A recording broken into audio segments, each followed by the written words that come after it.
Hi hello నమస్తే welcome to our channel. ప్రముఖ ధర్మశాస్త్ర నిపుణులు మనకు సుపరిచితులు డాక్టర్ కాకునూరి మూర్తి గారు మనతో పాటు ఉన్నారు. నమస్కారం అండి. నమస్కారం అమ్మా. ఎలా ఉన్నారు? క్షేమంగా ఉన్నాను తల్లి. గురుగారు, రుద్రాక్షలకి ఎంతో విశిష్టత ఉంది. ఇప్పుడు అందరూ రుద్రాక్షలు వేసుకుంటూ ఉన్నారు. అసలు రుద్రాక్షలకి ఇటువంటి నియమాలు కానీ, అంటే ఈ టైంలో వేసుకోకూడదు, ఎస్పెషల్లీ ఆడవాళ్ళు నెలసరి వచ్చినప్పుడు వేసుకోకూడదా, వేసుకోవచ్చా, ఆడవాళ్ళే వేసుకోవాలా, మగవాళ్ళు కూడా వేసుకోవచ్చా, చిన్నపిల్లలు వేసుకోవచ్చు, ఇలా రకరకాల సందేహాలు ఉన్నాయి. రుద్రాక్షలు ఎవరు ధరించాలి?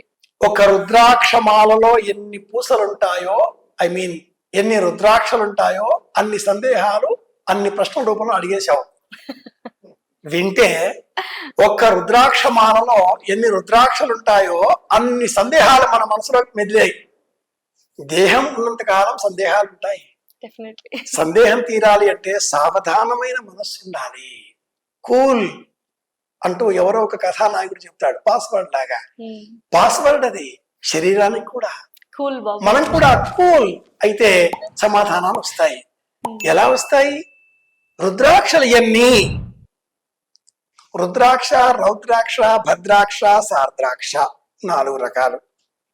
రుద్రాక్షలు ఒకనాటి కాలంలో అతి శీతల దేశాలలో మాత్రమే బ్రతికి పెరిగే చెట్టుకు లభించేటటువంటి ఫలాలు. ఈనాటి కాలంలో హైదరాబాద్ లో కూడా రుద్రాక్ష చెట్లు మనం పెంచుకుంటున్నాం, విరివిగా లభిస్తున్నాయి.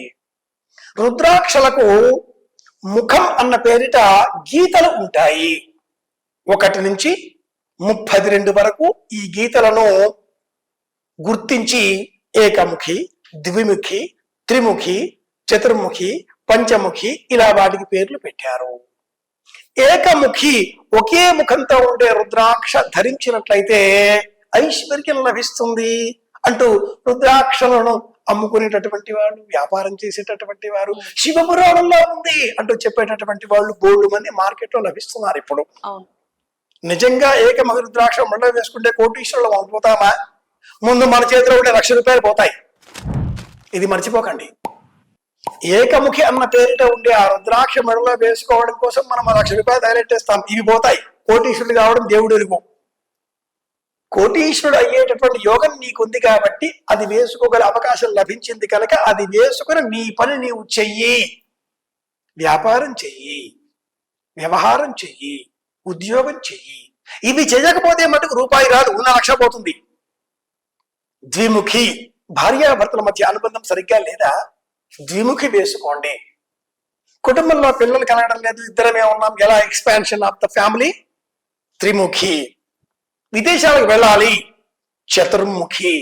స్నేహితులు లేరు, వృద్ధాప్యం, ఒంటరితనం, అసలు జ్ఞాపక శక్తి పోతోంది, తెలియకుండానే నేను అంతా మర్చిపోతున్నాను. పంచముఖి. ఆయా రుద్రాక్షలలో ఆయా శక్తి నిజంగానే ఉంది. ఇది ఒరిజినల్ రుద్రాక్ష అవునా కాదా అనేది కూడా ఒక సందేహం. ఒక రాగి ప్లేట్ బోర్లా వేసి, రాగి పళ్ళెం, దాని మీద రుద్రాక్ష ఉంచి దానిపైన మరి ఒక రాగి పళ్ళాన్ని ఇలా తిప్పితే ఆ మధ్యలో ఉండే రుద్రాక్ష తాను కూడా నెమ్మదిగా కదులుతుంది. అది ఒరిజినల్ రుద్రాక్ష. మిగతా అవన్నీ కూడా మునిగిపోయే బాబతే. అలాగే పాలల్లో ఒక రుద్రాక్ష వేస్తే ఆ పాలు పెరుగుగా మారతాయి. తోడు పెట్టుకోవడానికి తోడు పెరుగు అక్కర్లా, రుద్రాక్ష తాలు. అది ఒరిజినల్ రుద్రాక్ష. సుమారుగా శనగగింజ ప్రమాణం కంటే పెద్దదిగా ఉండే రుద్రాక్ష ధరిస్తే ప్రయోజనం చేకూరుతుంది. ఇంతటి శక్తివంతమైనటువంటి రుద్రాక్షను మెన్స్ట్రువల్ టైంలో ఉన్నప్పుడు కానీ, లేక అపరిశుభ్రంగా ఉన్నప్పుడు కానీ ఎవరూ ధరించకూడదు. అపరిశుభ్రంగా ఉన్నప్పుడు రుద్రాక్ష మాత్రమే కాదు, బంగారు ఆభరణాలు కూడా ధరించకూడదు, వన్నె పోతుంది. అంటే రాత్రిపూట అపరిశుభ్రం ఎప్పుడు అవుతాము అంటే రాత్రిపూట అపరిశుభ్రంగా ఎప్పుడు? వాష్రూమ్స్ కి తరచుగా ఎక్కువగా వాడినప్పుడు, స్నానం చేయనప్పుడు, నిద్రపోయినప్పుడు, దంతధావనం చేయనప్పుడు, మెన్స్ట్రువల్ కాలం మాసిక నియమాలలో ఉన్నప్పుడు, శ్మశానానికి వెళ్ళినప్పుడు, శవాన్ని మోసినప్పుడు, ఇంటిలో ఎవరైనా కుమార్తె, కుమారుడు, మనవడు పుట్టిన 10 రోజులు, ఎవరైనా చనిపోయిన తర్వాత వచ్చే 10 రోజులు, ఇవన్నీ ఆశౌచకారాలు. ఇవి కాకుండా మనస్సు కూడా ఒక్కొక్క సందర్భంలో దిగులుగా, భారంగా, బరువుగా, దుఃఖంతో ఉంటుంది. అలాంటి సమయాలు కూడా అశౌచంగా ఉన్నప్పుడే. కనుక అలాంటి సమయాలలో గ్లాసు నీళ్లు తాగాలి. ఆచమ్య అంటారు. మధ్య మధ్య ఉదక పానీయం. భగవంతుని ఆరాధన ఉండే అంశమే. అంటే సంతోషంగా ఉన్నప్పుడు మాత్రమే రుద్రాక్షలు ధరించాలి. సంతోషంగా ఉండడం కోసం రుద్రాక్షలు ధరించాలి. సంతోషంగా లేని సమయం తోచినప్పుడు రుద్రాక్షను తీసి గ్లాసు నీళ్ళల్లో వేసి తడిపి మళ్ళీ ఆ రుద్రాక్ష వేసుకొని గ్లాసు నీళ్లు త్రాగితే మళ్ళీ సంతోషంగా ఉంటాం.